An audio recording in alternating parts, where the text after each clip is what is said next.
बंधुओं, अक्सर बहुत से लोग शास्त्र पुराण आदि का बिना अध्ययन किए ही एक विषय पर ऐसे ऐसे तर्क देने लगते हैं जिसका दुष्परिणाम ये निकल के आता है कि समाज उस विषय पर भ्रमित हो जाता है।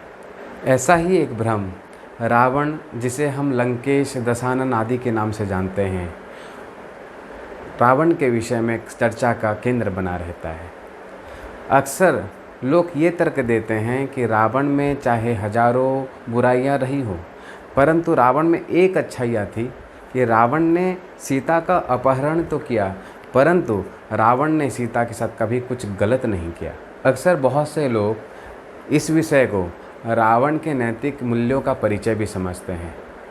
तो क्या है रावण का असली सच और क्या है इस विषय की सत्यता, आइए शास्त्रों के माध्यम से हम समझने का प्रयत्न करेंगे।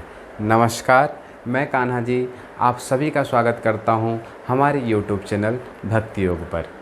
इस विषय की सत्यता यदि आपको जानना हो तो आप श्रीमद् वाल्मीकि रामायण का अध्ययन करें। श्रीमद् वाल्मीकि रामायण में कुल 7 कांड होते हैं और इन 7 कांडों में से एक कांड होता है युद्ध कांड। युद्ध कांड के 13वें सर्ग में जब आप जाएंगे तो 13वें सर्ग में महापार्श्व और रावण के बीच में संवाद हुआ है। महापार्श्व जो रावण का एक सेनापति भी है, रावण को माँ सीता के साथ बलपूर्वक रमण करने के लिए उकसाता है। महापार्श्व कहता है, रमस्व सह वैदेहा शत्रुनाक्रम्य मूर्धसु। हे महाराज, आप सीता के साथ बलपूर्वक रमण करें, आपको किस बात का भय है? आप तो ईश्वरों के ईश्वर हैं। जब इस प्रकार के दुर्वचन महापार्श्व माँ सीता के प्रति उपयोग करता है तो रावण को महापार्श्व की बात बहुत अच्छी लगती है। महापार्श्व की बातों की प्रशंसा करते हुए रावण कहता है कि एव मुक्तस्तदा राजा महापार्श्वेन रावणः तस्य संपूजयन वाक्यमिदं वचनम अब्रवीत। हे महापार्श्व, मुझे तेरी बात बहुत अच्छी लगी।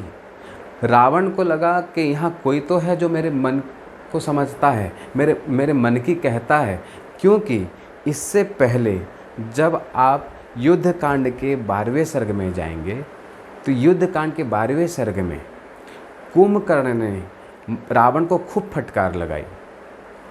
जब भरे दरबार में रावण ने माँ सीता के प्रति अपने कामासक्त मनोभाव को प्रकट किया, रावण कहने लगा, अतीव काम संपन्नो वैदेही मनु चिंतयन।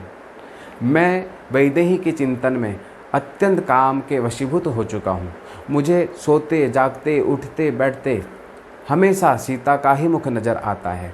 जब इस प्रकार से अपने कामासक्त मनोभाव को रावण प्रकट करने लगा, कुंभकर्ण अत्यंत क्रोधित हो गया।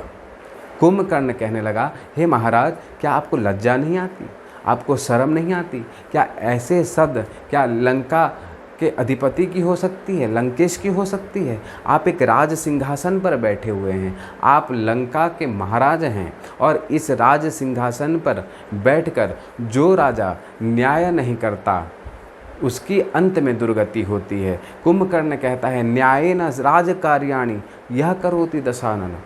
हे महाराज, आप न्यायाधीश हैं और फिर भी आप ऐसे अन्याय युक्त बात कहते हैं।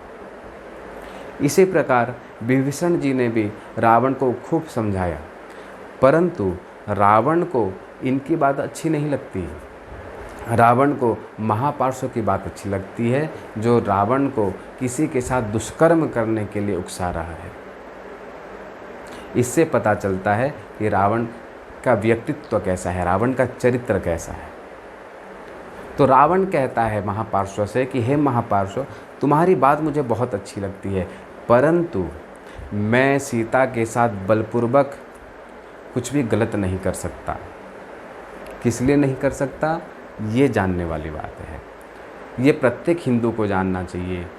तब रावण अपने अतीत के घटनाक्रम को महापार्श्व से कहता है कि अतीत में एक बार पुंजिक स्थला नाम की अप्सरा थी जो बहुत सुंदर थी।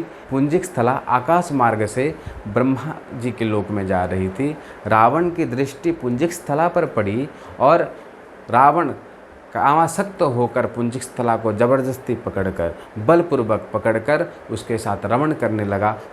पुंजिकस्थला रोते रोते ब्रह्मा जी के पास गई, सारा वृत्तांत सुनाया और फिर ब्रह्मा जी ने रावण पर कुपित होकर यह श्राप दिया कि अद्य प्रभृति यमन्या बलान्नारी गमिष्यसि तदा ते सतदा मूर्धा फलिष्यति न संशय। हे रावण, आज के बाद यदि तूने किसी भी नारी के साथ, किसी भी महिला के साथ, किसी भी अबला के साथ कुछ भी गलत करने का या बलपूर्वक उनका उपभोग करने की चेष्टा करी तो उसी समय तेरे मस्तक के 100 टुकड़े हो जाएंगे। उसी समय से रावण किसी भी महिला के साथ कुछ भी गलत करने से डरता है। तो रावण अपने मस्तक के 100 टुकड़े हो जाने के भय से माँ सीता के साथ कुछ भी गलत करना नहीं चाहता, न कि अपनी नैतिकता और अपनी मर्यादा का विचार कर। धन्यवाद।